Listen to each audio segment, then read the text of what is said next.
नमस्कार, इंडियापैथी के इस सेशन में आपका स्वागत।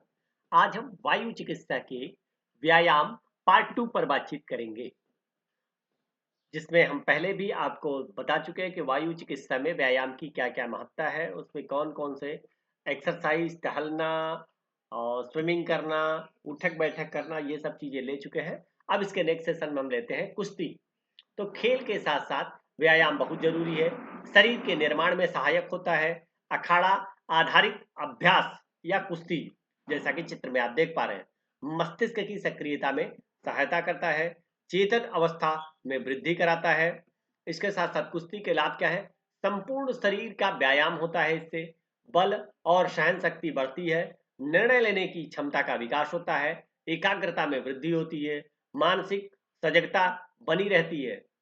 इसके अलावा मृदगल चलाना या जैसा कि आप ये देख रहे हैं, लकड़ी का एक विशेष मृदगल है जिसको जो है कि व्यायाम के तौर पे इस्तेमाल किया जाता है। तो लकड़ी का मोटा व गोल उपकरण होता है। अखाड़ों में बहुत प्रचलन में है ये और पारंपरिक भारतीय व्यायाम है। तो भोले के समान आकार में होता है, भाले के समान आकार में होता है। यह एक बलवर्धक साधन है जो आपके शरीर के स्ट्रेंथ को बढ़ाता है। तो मृदगल का जो प्रभाव है ये कैसा है? तो गर्दन की मांसपेशियों पर असर डालता है, भुजाएं और कंधों पर प्रभाव पड़ता है, छाती की मांसपेशियों पर प्रभाव पड़ता है, शरीर को बलशाली बनाता है और शरीर की ऊर्जा में वृद्धि करता है। इसके अलावा है दौड़ना, रनिंग। तो दौड़ना और टहलने का उन्नत रूप है। जो दौड़ना है वो टहलने का उन्नत रूप है। शरीर और मस्तिष्क फुर्तीले होते हैं, सहन शक्ति बढ़ती है, अधिक ऊर्जा का उत्पादन होता है। यह तेज प्रभाव वाला व्यायाम है। दौड़ना निषेध है किनके लिए? हृदय रोगियों के लिए, जो फेफड़े के रोगी हैं उनके लिए, जिनके जोड़ों में दर्द है उनके लिए, और वृद्ध व्यक्ति जिनके शरीर में ऊर्जा की कमी है उनके लिए। वात प्रकृति वाले लोगों के लिए भी दौड़ना निषिद्ध माना गया है। इसके अलावा और शारीरिक उसके रूप में आप क्या कर सकते हैं? तो बागवानी कर सकते हैं। यह श्रेष्ठ व्यायामों में शामिल है। बागवानी करना भी एक व्यायाम है। तो प्रतिदिन आप अपने लिए निश्चित रूप से समय निकालें और बागवानी में सम्मिलित हो। इससे क्या होता है, बार बार आप उठेंगे और बैठेंगे।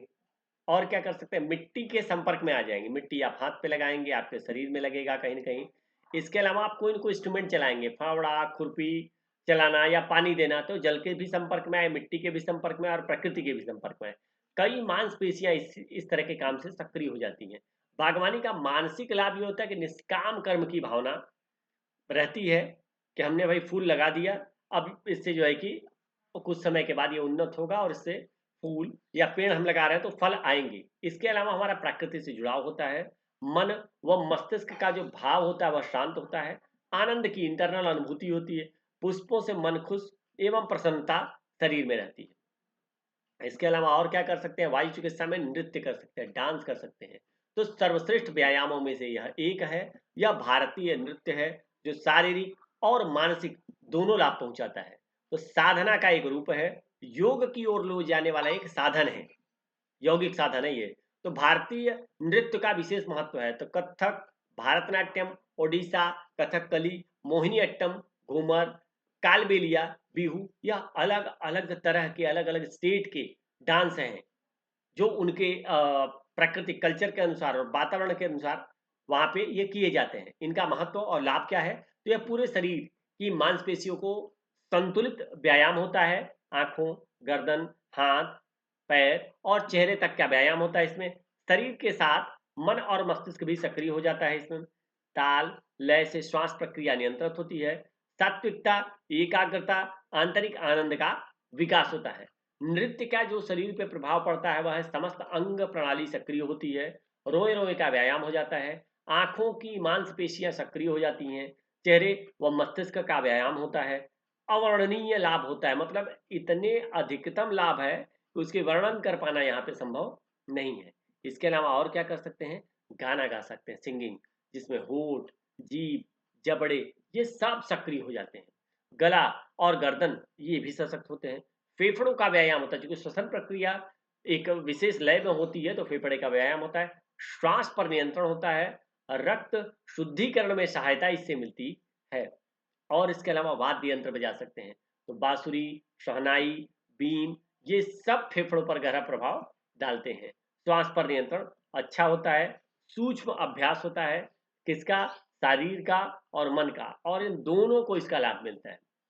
तो अन्य वाद्य यंत्रों का भी अलग-अलग प्रभाव है, जैसे सितारा, तबला, मृदंग, ढोलक, सारंगी, घटम, ये सब अलग-अलग इंस्ट्रूमेंट अलग-अलग तरह के शारीरिक व्यायाम से जुड़े हुए हैं, जिसमें उँगलियों की सूक्ष्म मांसपेशियों पर भी प्रभाव पड़ता है, जिससे रोगों का बचाव होता है। तो अलग-अलग रोगों से बचने के लिए जो भी चीज़ें आप मन लगा के कर सकते हो, उसको ज़रूर करना है।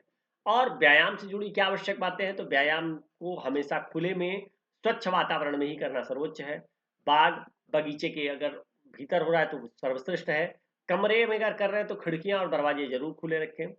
और अगर व्यायाम को कर रहे हैं तो भोजन में अति न करें, अल्प आहार के रूप में लें। फल, सब्जियां, चना, दही, ये दही क्या है, आपके शरीर के एंजाइम्स को बढ़ाएगा। तो इस वायु चिकित्सा में आप अलग अलग इंस्ट्रूमेंट और इन साधनों का प्रयोग करके भी इसका उपयोग कर सकते हैं। स्वस्थ रहें, मस्त रहें, आपका दिन शुभ हो। धन्यवाद।